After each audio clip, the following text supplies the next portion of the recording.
Amazing. Thank you so much, Luciana. I think that was perfectly timed. Welcome, everyone. Welcome to today's community breakfast session. We're super excited to have you here. I think we'll just give 1 minute for people who are still joining. It's still quite early here, 7 a.m. But while people are joining, feel free to write your name, where you're joining us from. We'd like to know where you're joining us from.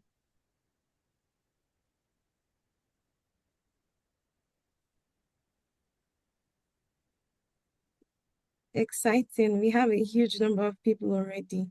So I think we'll just start right now. So hi everyone. Welcome to the CROI 2026 Community Breakfast Club. Hi Jim. I'm Adobe Olisa. I am a CROI 2026 Community Educator Scholar, and I also work with Root to Rise, which is a new global health nonprofit organization working to ensure that life-saving health interventions reach the communities who need them the most, which is why I'm super excited to be moderating this session because we'll be hearing from leading experts and community leaders who will just walk us through the most important prevention science coming out from CROI 2026. The main purpose of this session is to explore how the scientific advances either succeed or fail to translate into real-world impact for communities most affected by HIV. We want today's session to be very interactive. So we'll call the speakers, they'll share their insights, and after every speaker, we'll give opportunity for 1 or 2 people from the audience to come off mute, ask questions, engage. And then after all the speakers have done, as time permits, we'll still open the floor up for questions. And we also want to see hearts. I see emojis. Please feel free to use emojis, use the chat box. Let's have a great time together this morning. Before we start, I would like to give a huge shout out to AVAC, the European AIDS Treatment Group, Fiocruz, TAG, and the CROI Community Liaison Subcommittee for organizing this community breakfast club. This is one of my best sessions at CROI. So I'll start with Professor Linda Gale Becker. She is a globally recognized HIV clinician, scientist, and a leading voice in HIV prevention science and policy. With decades of work advancing PrEP, I've been hearing about Professor Linda, so it's really great to share the stage with her today.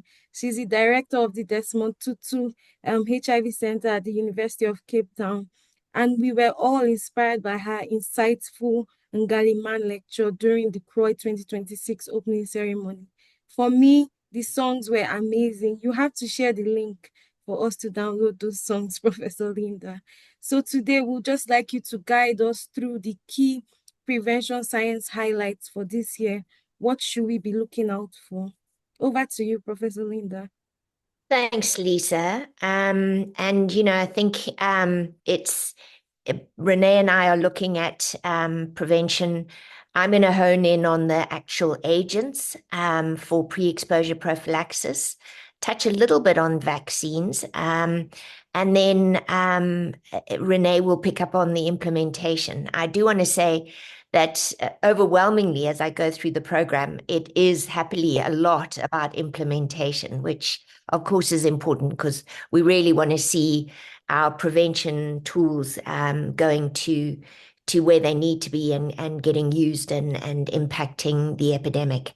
So I thought I would start just there's also the issues of embargo, of course. So I thought I would actually just start with some lenacapavir highlights. And maybe first to start, there was a brilliant plenary yesterday morning from Wes Sundquist, who is the man who actually discovered the capsid of the HIV virus, which is the target of lenacapavir. So lenacapavir is a multi-stage antiviral agent, but it hones in on the capsid. That's why we call it a capsid inhibitor. And he showed most beautiful pictures of this rather gorgeous capsid sitting in the middle of the virus. And it's very geometrically styled. and then the importance of how when lenacapavir comes in, it destabilizes the capsid, and that has an impact on viral replication. So that was really wonderful to see the movies and just how the drug actually works. And then I'm going to flip quickly to a poster that we'll be seeing.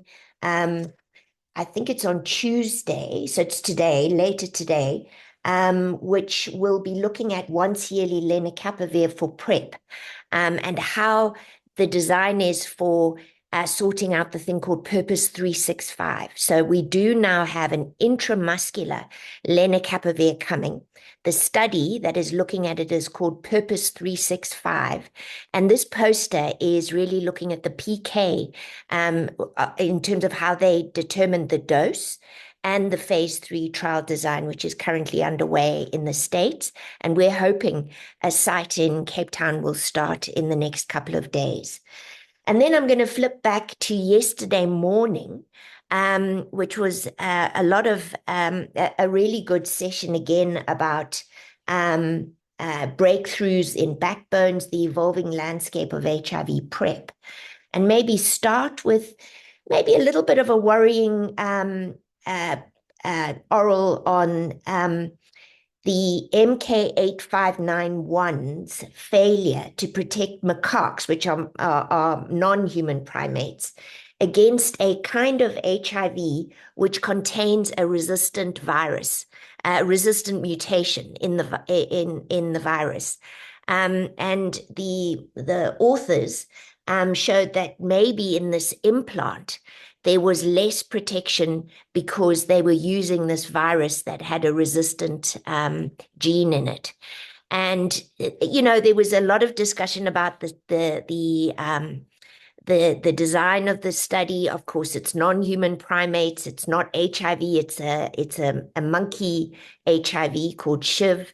So there was a lot of sort of talk about that, but it does raise the question of if people are exposed to resistant virus, so in other words, there's a virus that's circulating that already has a resistant gene in it, what will be the impact on our pre-exposure prophylaxis? And of course, this means we have to continue to survey our epidemics and know what resistance is circulating in our community. So suffice to say, I don't think it was definitive, but I think it does raise questions around PrEP and especially monotherapy. So, of course, oral PrEP has 2 antiviral agents, but lenacapavir, cabotegravir, and of course, MK85, or the new MK drugs also have are monotherapy. So we know when we expose the virus to only one antiviral agent, we really do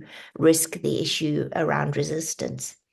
And then there was a nice study, which all of us are very familiar, that Expressive 10 and 11 are underway in a lot of our countries. This is, of course, looking at the efficacy of MK8527.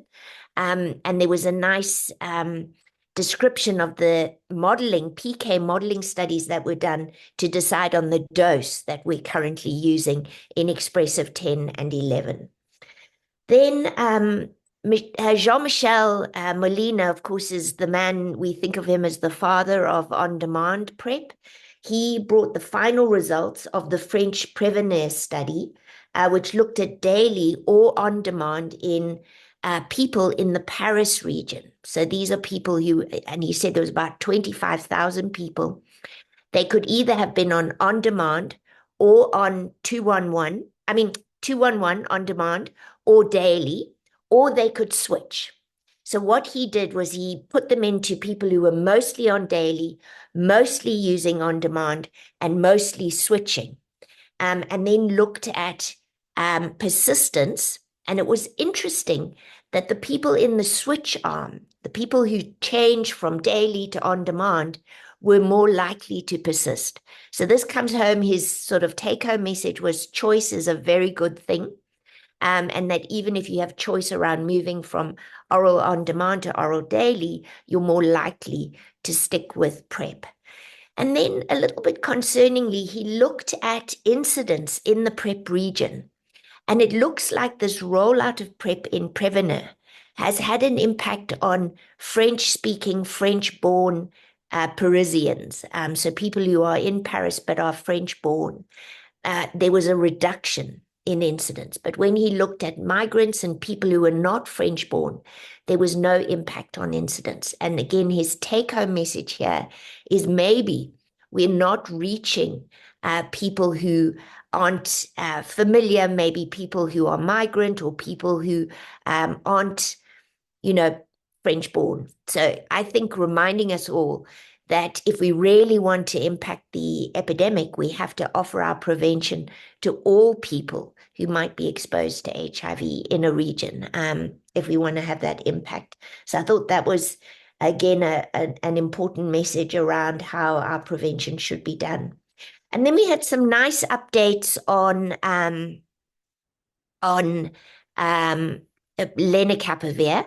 And what the sort of next three authors did around the Purpose 1 and the Purpose 2 studies, if you remember, Purpose 1 and Purpose 2 read out when 50% of the population had made 1 year's follow-up.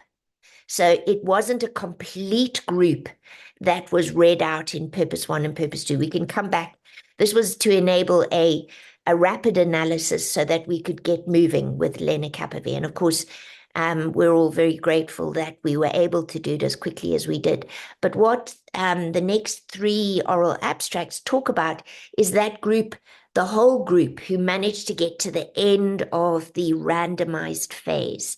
So not just half, but everybody. So this very much increased the number of years on lenacapavir in the randomized phase before they went to open label. And the first one was around what was the infections in Purpose 1. This was done by Nkosipili Ndlovu, who comes from South Africa, looking at both the updated HIV incidence and safety data in Purpose 1. And what I can tell you is, of course, we had no incidence in the first readout, the primary efficacy readout, but now we have to add 2 participants in the LEN arm who acquired HIV-1. This does still keep to a very low incidence of 0.07 per 100 person years. So really almost the kind of 100% efficacy we saw before, but we've got 2 of these participants now. One had stopped her LEN, and so had been off LEN for quite a long time. And the last abstract is about resistance. I can already tell you about her. She had stopped her LEN, and she did not acquire any lenacapavir resistance when she had her breakthrough infection. However, the other young participant who did acquire lenacapavir, somewhat concerningly, did so even though she had been very persistent with her injection. She had come on time. Her drug levels appeared to be within efficacious levels, and yet she had a breakthrough infection. And unfortunately, she has acquired the genetic mutation that we expect with lenacapavir exposure as monotherapy to the virus. So 2 new infections. One person was not on her LEN. The other person was actually taking her LEN. Still amounts to a very good incidence protection. However, we have to scratch our heads around why did we see that breakthrough infection. And of course, PrEP is wonderful. It's very important, but we always have to tell people that nothing, in fact, is completely infallible. And so that was always an important message. And, if people can use other protection, if they can also ensure that their partners are tested and that they are exercising U equals U, etc., is always very important as another message. I will say that the ISRs all the way through on this larger group of people seem to be quite similar to what we saw in Purpose 1 when it read out. And then we did hear from Valeria Cantos Lucio on the incidents and safety from Purpose 2. So I'll quickly cover that for you. Um, I'll go to the quickly to the conclusions here. So again, same story. We had the initial readout. This is now the full randomized period. And what we find here is, and remember, purpose 2 is in cisgender men and gender diverse individuals who have sex with men. Throughout the end of the randomized phase, blinded phase, one additional participant. Now, remember, everyone, in purpose 2, we already had 2 infections in the initial primary readout. So now we add a further. So altogether now we have 5 lenacapavir breakthroughs in the Purpose 1 and Purpose 2 studies.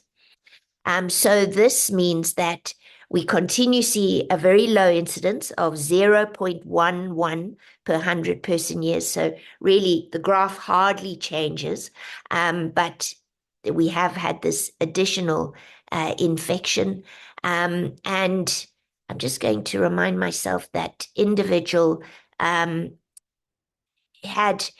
she, I think it was somebody who it was a transgender individual who also came for injections on time, but appeared to, and in fact, drug levels are above expectations as well.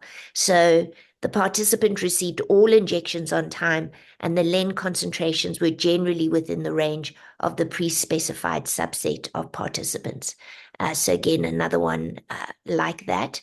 And then that individual also, unfortunately, again, monotherapy exposed to a virus, acquired the resistance pattern that we expect with lenacapavir. I think that I am going to end there. There definitely are some nice updates on antibodies for postnatal vertical transmission prevention. So some updates there just to remind you. And happily, there are some nice oral abstracts and posters on vertical transmission prevention. And then on the vaccine side, as you well know, we are very much back in the experimental medicine phase. So these are immunogens that are still very early in their phase 1 phases. But nice again to see that we are moving vaccine uh, research forward. So I'll stop there, Lisa, and of course, I'm always happy to answer any questions that anybody might have. Amazing. Thank you for the great summary, Prof. Linda. I think the key messages that came out are choice. We're in a very exciting era of prep choice. There are so many new methods in the pipeline. However, we're learning that prep methods are not perfect. There are still some gaps, and the key message we need to get out there is to ensure combination prevention. People use several methods to keep themselves safe from HIV. And then at the Lisa, section for Lisa, there's one more. I'm so sorry because I forgot, and it's important we tell everybody about our MPTs. So there is another poster later today on ultra long-acting MPT implants with dolutegravir and levonorgestrel, which is a contraception for PrEP and contraception. So this is nice. This is an ultra long implant MPT. So that post is coming later today. I did want to say there is a little bit of MPT research as well. Sorry about. No, amazing. Thank you for that. Yeah, MPTs as well. And I think a major highlight that came out from the LEN session was since LEN is first in class, they haven't seen any cross resistance across other HIV prevention ARVs. So that's a highlight from that. We'll just open it to the audience for any questions. 1 or 2 people, please feel free to raise up your hands, or we can dive into the questions that have been asked in the chat box. But we want to hear from the audience. So if you have questions, raise your hand and then we'll call on you. I don't see any hands. Oh, Jim Pickett. Okay, let's hear from you, Jim. Thank you, Lisa. You're doing a great job. I love seeing these breakfast clubs kicking along. LGB, fabulous chat as ever. I'm interested to just learn more about what's happening, what the study you talked about, MK 8527, and if there may be, what are the implications for the current phase threes underway all over the world? I just wanted to know a little bit more about that.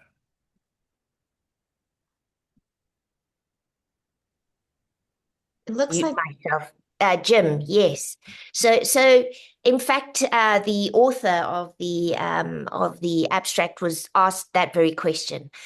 So happily, we don't yet have any reason to be concerned. So the first thing, perhaps the most important, is that when a virus acquires resistance to M184V, which is the resistant mutation in question, the virus becomes very disabled. So it does not like to have that resistance mutation. It doesn't transmit well. Um, and in fact, this was the question that was raised with the implant abstract as well, is they had to really zhuzh up the dose of the SHIV in order to get transmission into the non-human primate monkey.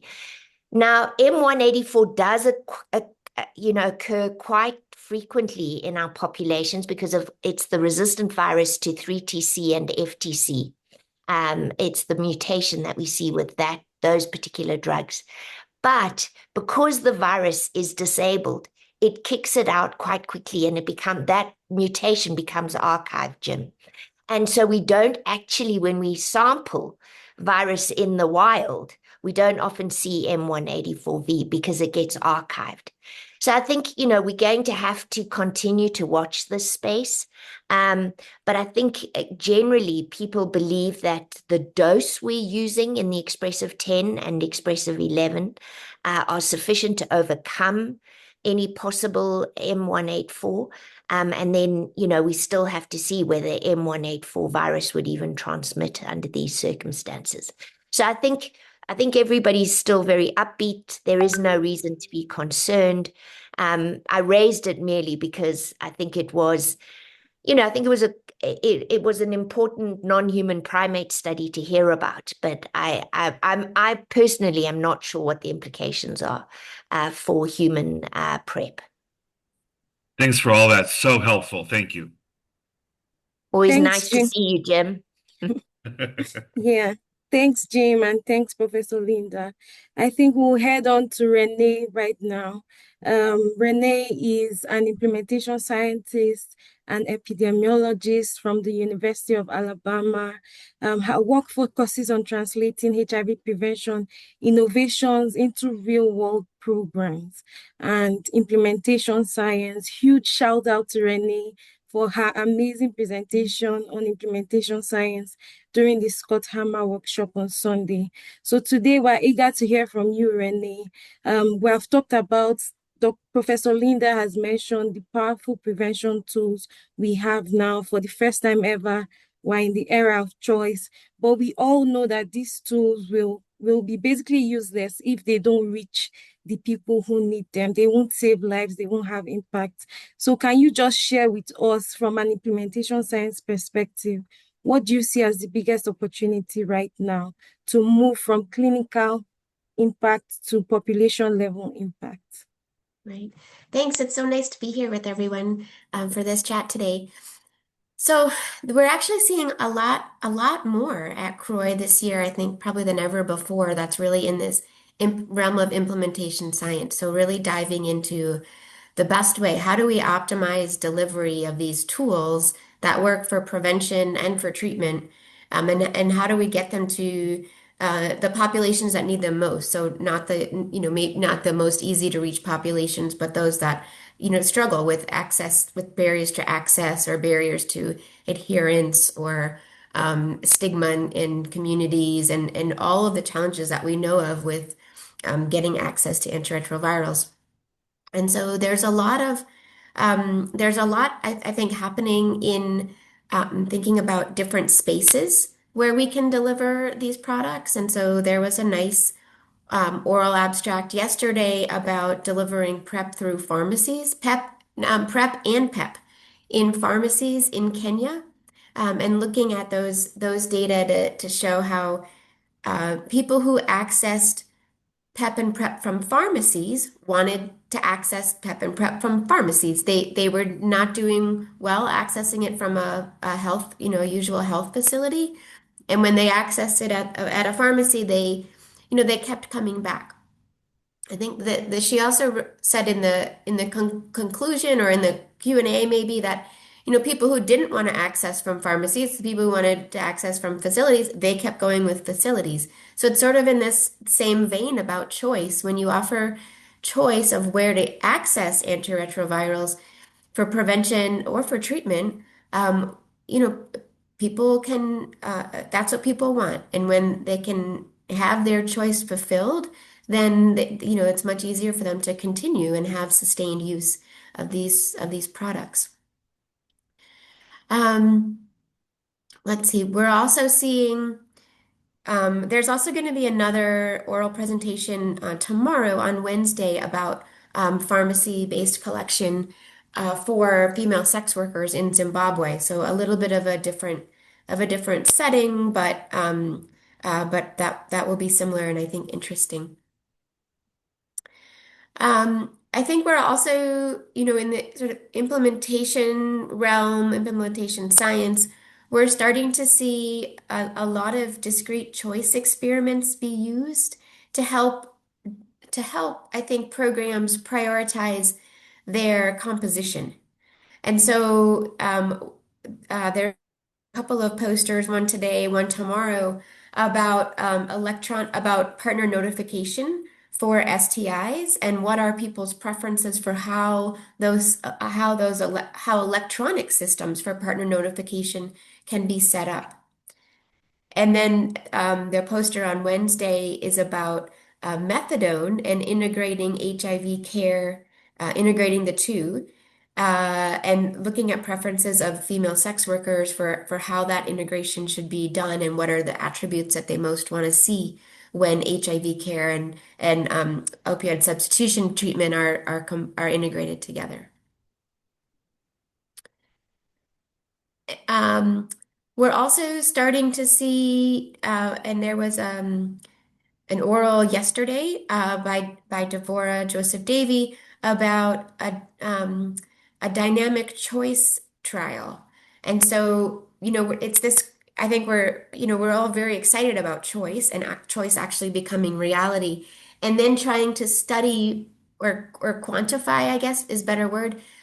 We theoretically, choice is good, right? But can we quantify it and then make the case for it to policymakers, funders, that when you give people choice, they have higher coverage of PrEP, higher coverage of sustained ART use and viral suppression. And that was what Devora's presentation yesterday was about. It was very specific to postpartum women in South Africa who were given oral PrEP and then given a choice of, now I can't remember what the choice was about, I think it was about where to access.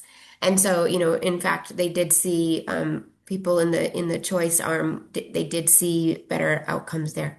There was also, I think these are all recorded. There was a methodology piece on Sunday that Elizabeth Brown during one of the clinical trial design sessions about different study designs for that would incorporate choice. And so, you still want, if you can still incorporate randomization, but you would randomize people to either like be assigned to a product or the intervention or choose their intervention. And ahead of randomization in this assignment, you could ask them their preference. Are you are you hoping that you get assigned to use oral PrEP? Are you hoping that you get assigned to use an injectable PrEP, for example? And so it's just a new study design, and it was really mostly theoretical because we haven't seen this design yet, I don't think. But as we move into these studying choice and the impact of choice on things like coverage and actual and incidence and all, I think some designs like that are going to really come into play and be very interesting. So if you're into, the methods and study design, she gave a great talk. I found it very informative and um, easy to understand. Um, let's see. There's also I don't have the days of when these are happening, but there's also, a lot of um, implementation science in the arena of treatment and testing. And so I know there are posters today looking at HIV viral suppression and uh, when using different evidence-based interventions and which ones of those are most influential on reducing time to viral suppression, especially in areas where um, we don't have high viral suppression. This poster is actually from Alabama where I live, and our viral suppression, you might be surprised to hear our viral suppression is like 62 or 65%, right? So it's a lot lower than a lot of countries that have been supported by PEPFAR and other great programs. Um, there's also going to be Ruanne Barnabas will present, I think, tomorrow about a randomized trial of adaptive strategies for viral suppression in South Africa. So when you see that people are doing fine, that's great. And when they're not fine, you can sort of continue to add interventions to really support them to adhere to ART. And how does that go? And Ruanne does a lot of things, including thinking about health economy. And so I think there'll be some data in there about the cost of all this and the sort of how does when you're adding interventions, it becomes more expensive to deliver. But if you can get the people that are having the hardest time, you can make the case for spending the extra money. And then there's also going to be uh, results today from a cluster randomized stepwise trial of rapid HIV testing and risk assessment in primary care. So primary care is thinking about somewhat non-traditional or where we should go with health facility delivery. So not restricting HIV testing and risk assessment to like an HIV clinic, but doing it in primary care where you can get people who are coming in for all sorts of reasons to a health facility. So I think I'll stop talking there and happy to take questions on any of this. It's an exciting field. Yeah, thank you, Renee. I see a lot of questions around choice in the chat box. But before we get there, yesterday we had a community poster walk, and we saw a very interesting poster from Dr. Samuel Cross from the NHS, which basically explained that we need about 10 million people on long-acting PrEP to achieve significant impact on global HIV epidemic. Like the poster basically said, it's not just about having these products, the number of people who actually access the product and getting it to the people who will benefit from it actually matters to global health impact. So my question for you is like, what gives you hope that we would get to scale from an implementation, from what we have learned so far? What gives you hope?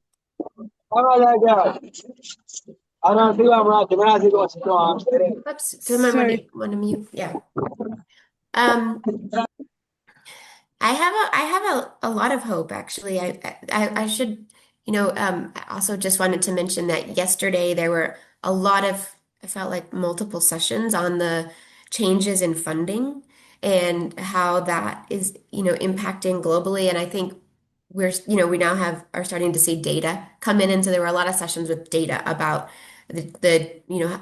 somewhat about how governments have responded and where there are big gaps in government services, some governments, and then just there's a diversity of response, and some governments have responded, and they're not.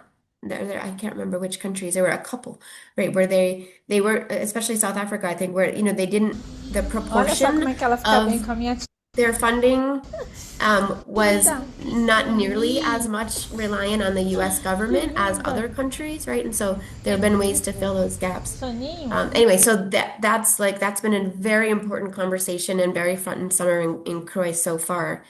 And of course that goes across everything that all the science and everything that we're talking about.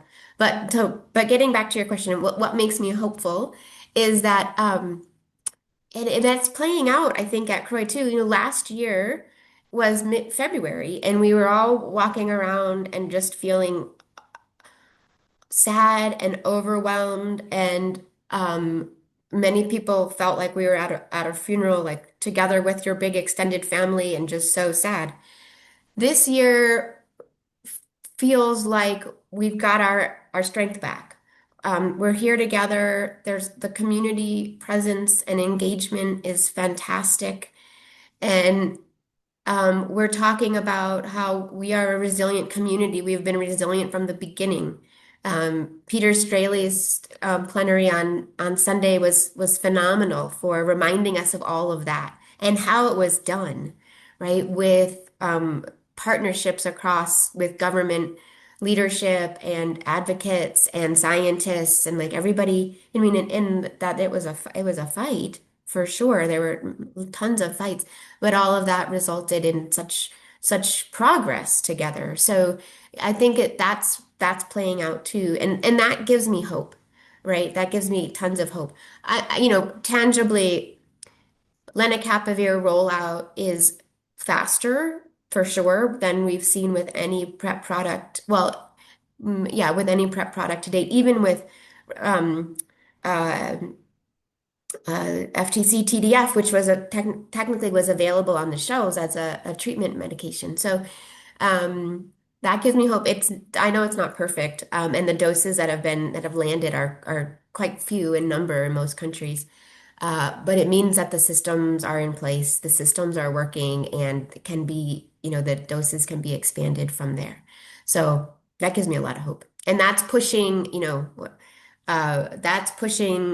other companies to feel like this is the new norm, and we better be prepared in the same way and do it at least as fast, if not faster. So that gives me a Thanks, lot of hope. Rennie. Yeah. Thanks, Rennie. And yeah, last year and this year, there's a huge difference. We're more hopeful and we're seeing more progress. So I'll hand over to Ted for his question. Ted, can you go ahead? Hi, thank you so much, Lisa. Thanks. It's a quick question for Renee. So my name is Ted. I live in Laos in Southeast Asia. Until recently, I was working in prevention. I was a small part of Lisa's project, Mosaic, a couple of years ago. Now I'm mostly a student at Hopkins. Renee, thanks for your talk. I really appreciate it, especially the last bit just now. I wanted to ask you, is your sense that the landscape of HIV prevention implementation research is informed by equity, or is equity something we continue to not look at in implementation science? Choice is, of course, important. It's very important. And Lisa was really a leader in the Mosaic project in advancing choice. But participants don't come to choice on a level playing field. Mhm. Just now, we heard about PrEP daily or on demand. It's more successful among native born in Paris. And we can see the same thing in the US, Patrick Sullivan's work about PrEP. Mhm. Things are going backwards in terms of access. And yes, we are resilient. I'm not there, so I didn't hear Peter Staley. It's great to hear that you have a lot of hope, and I guess I just want to feel more of it.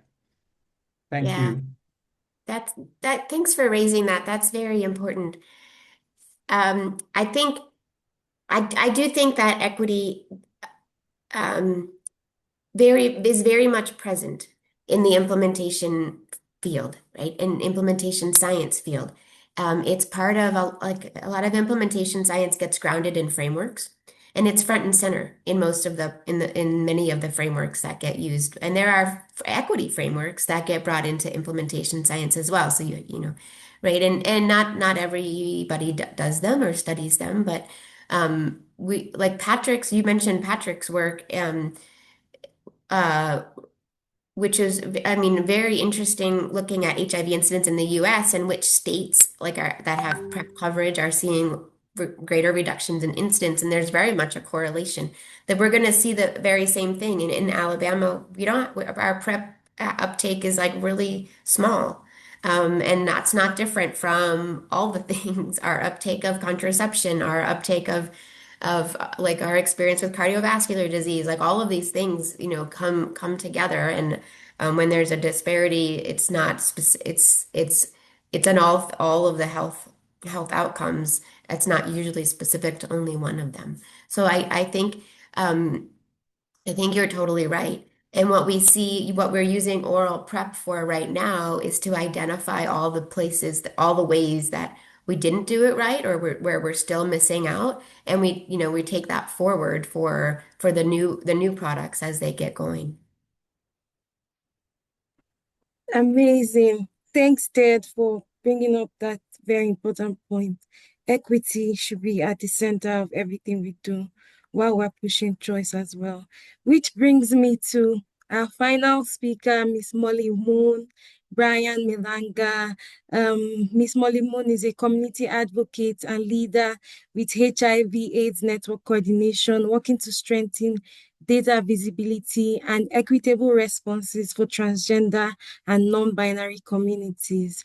Ms. Molly Moon gave us a very inspiring speech at the Scott M. Hammer workshop. Thank you so much for that.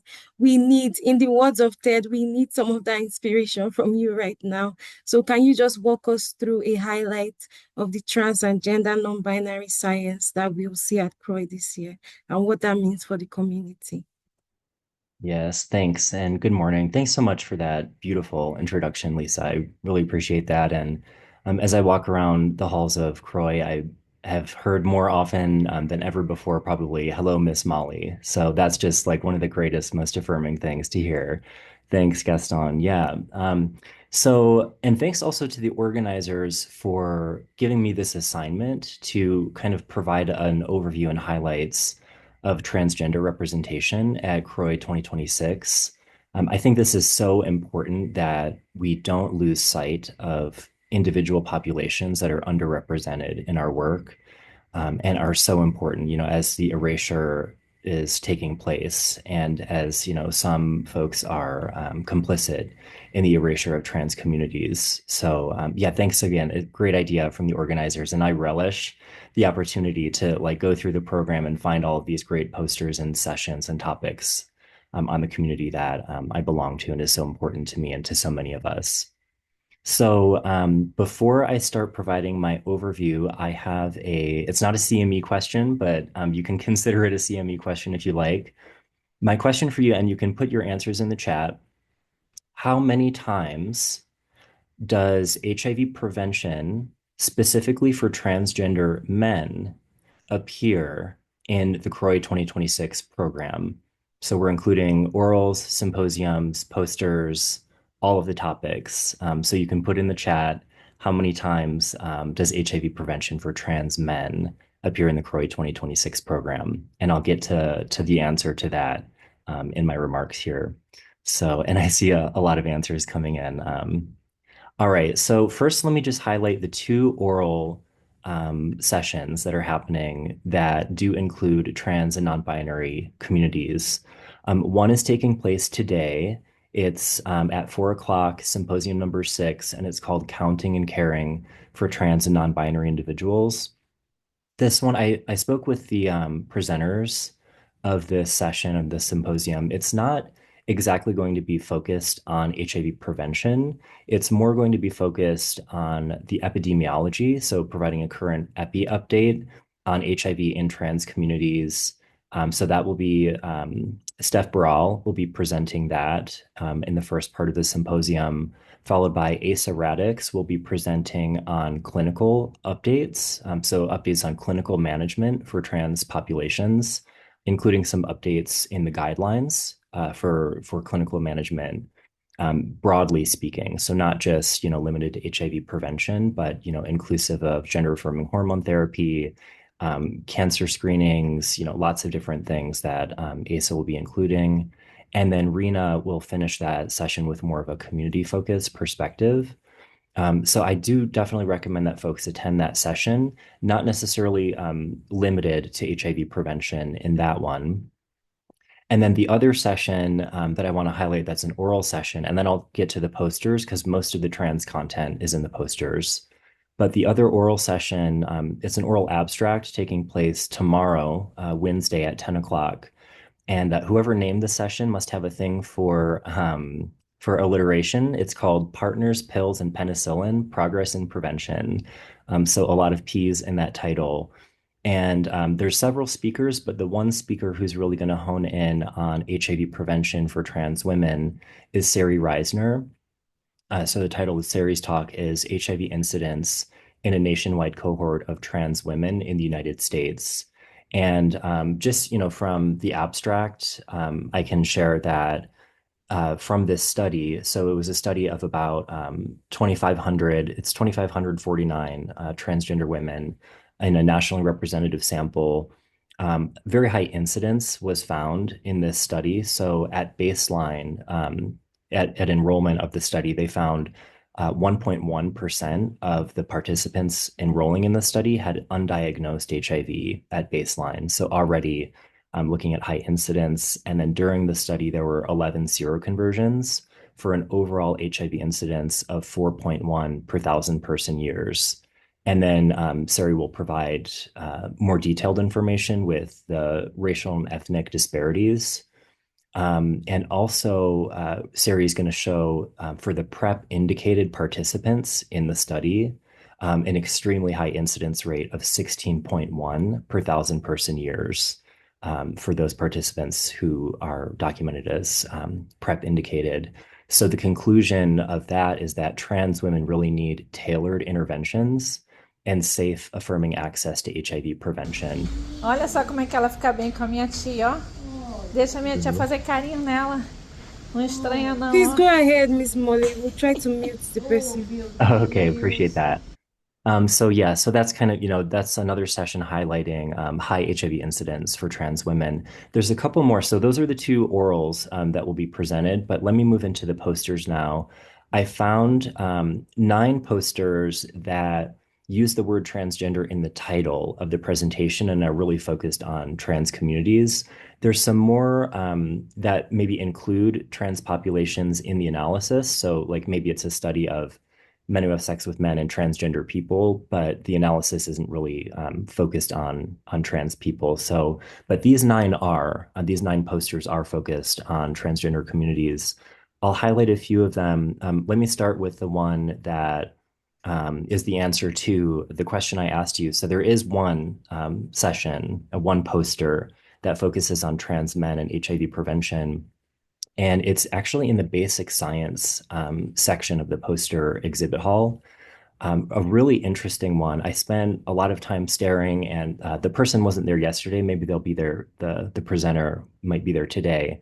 But the poster is called Assessing Susceptibility of Cervical Explant Tissue of Transgender Men to HIV.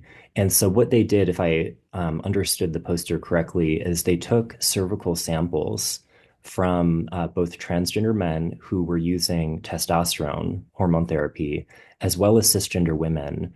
And by took cervical samples, these were folks, both cis women and trans men, who were having medically indicated hysterectomy.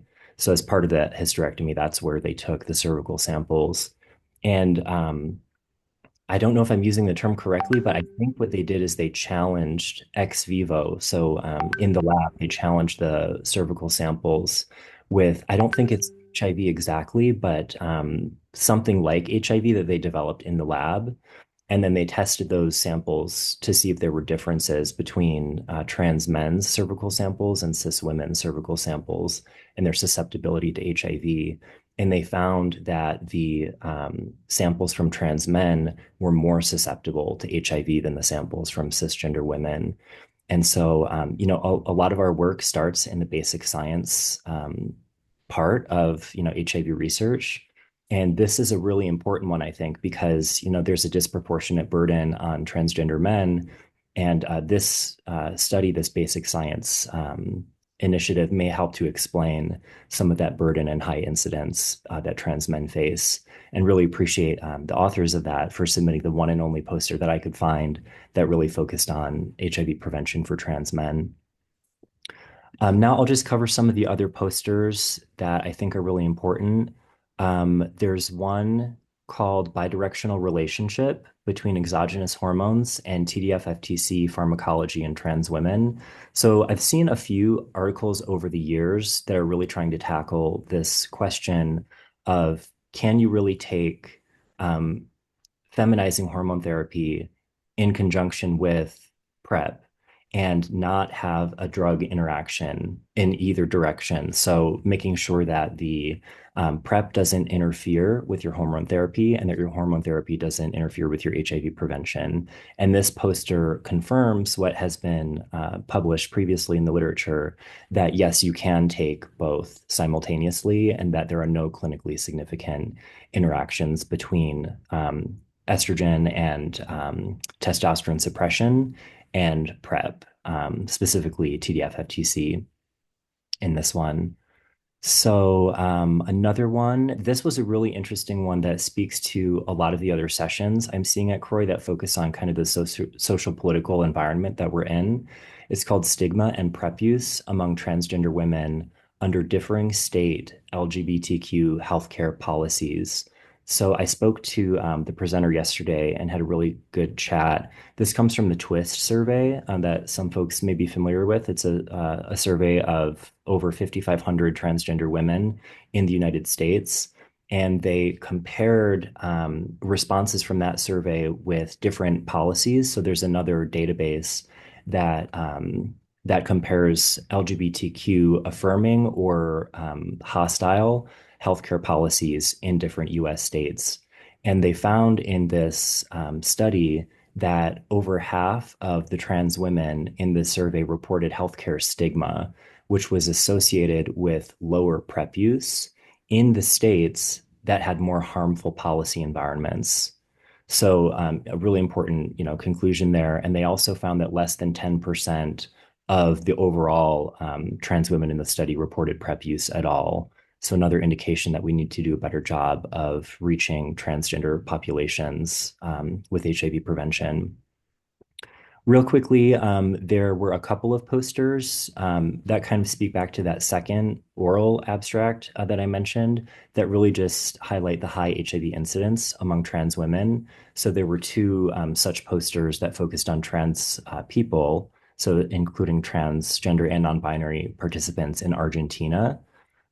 So those were those two in the Q section. If you want to visit that section, there were a lot of posters with trans content there.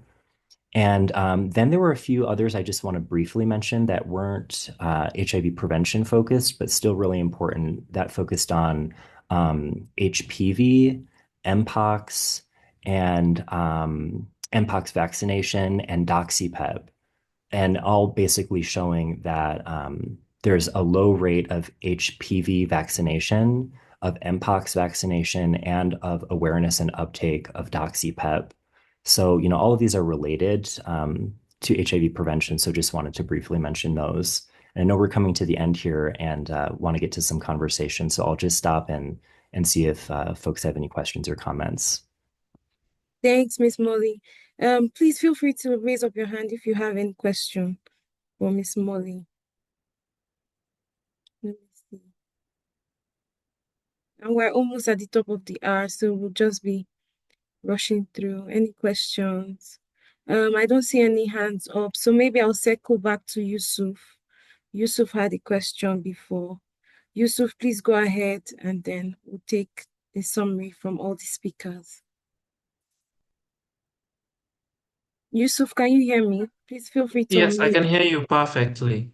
Okay. Okay, I think it has really passed time, but I was trying to ask Prof around, she talked around those are risks of resistance from a CROI presentation. I think I missed that session.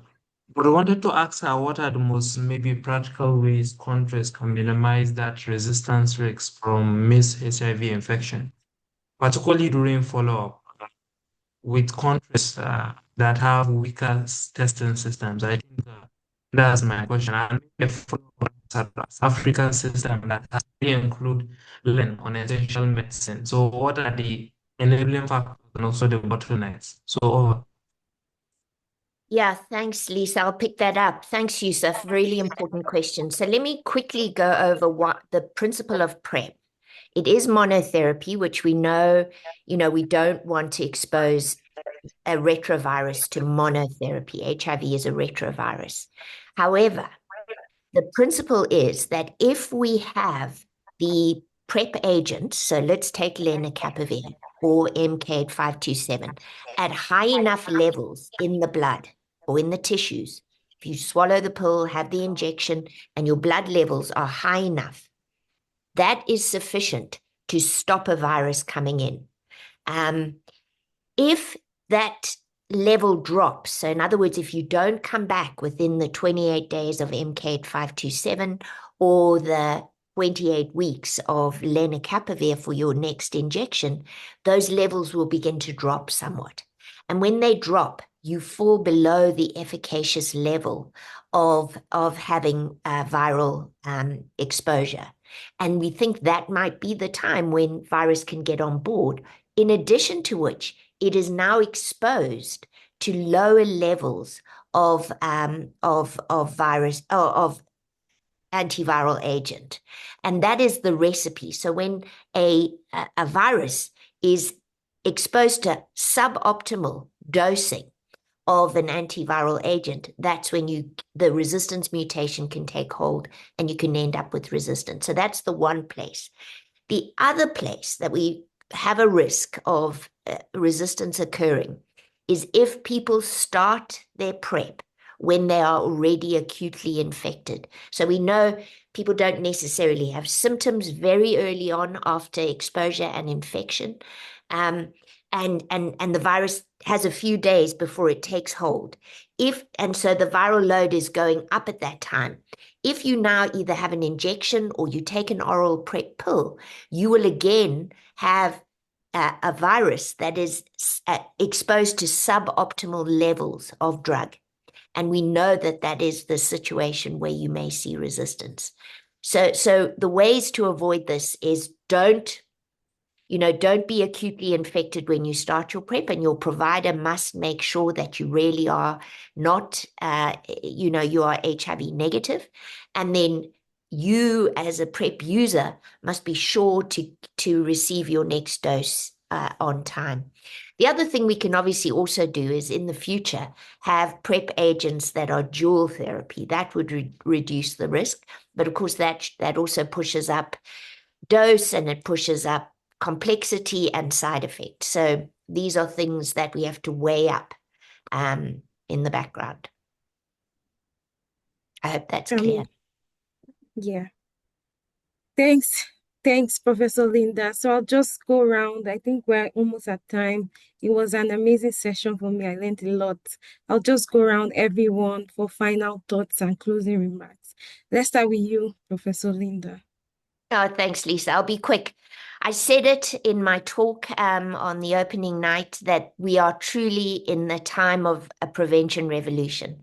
And, it's very exciting that we can do this, but it is also and I'll also take inspiration from Inesh, who gave a beautiful talk on the Mozambican epidemic yesterday.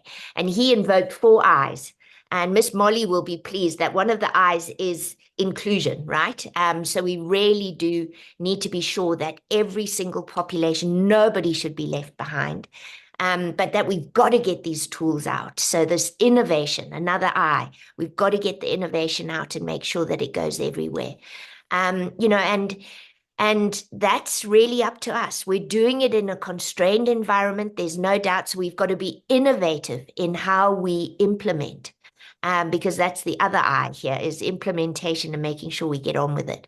So I just want to say we are not only resilient people, we are also ingenious people in that we can do this with reduced and constrained and all the, to quote Jim Pickett, all the rubbish that the regime and others are throwing at us. We have to go beyond that and make sure that at the end of the day, no one's left behind and we end this epidemic for everyone, everywhere. Amazing. Thank you. Over to you, Renee. That's a tough one to follow, Linda Gale. I was gonna just mention to people in closing, there's gonna be a great plenary this morning. I don't think any of us brought it up yet. There are some data on STIs, but here, and Jeannie Marazzo is going to talk about syphilis, which has been on the rise like dramatically, and congenital syphilis and all of that. So tune in for that plenary if you can, and look for the webcast later once it's available. I think it will be great. And I'll stop there. Thanks, everybody. Yeah, over to you, Miss Molly. I'll just close by saying that in our lived experience as community members, HIV prevention is not always at the top of our priority list. So HIV prevention really needs to fit into our lived experience as people in the community. And thanks so much, everyone, for listening. Fantastic. Thanks, everyone. I think we've heard the great messages coming out of this session. Once again, thank you to all the organizers, TAG, AVAC, the CROI CLS, and everyone on the call today. Love the engagement. We couldn't get to all the questions, but hopefully we'll try to answer them. And see you tomorrow at the Community Breakfast Club. Thanks, everyone. Bye. Have a Lisa. great day. Thank Thank you, you. Lisa. Amazing work, Bye. Lisa. Thank you.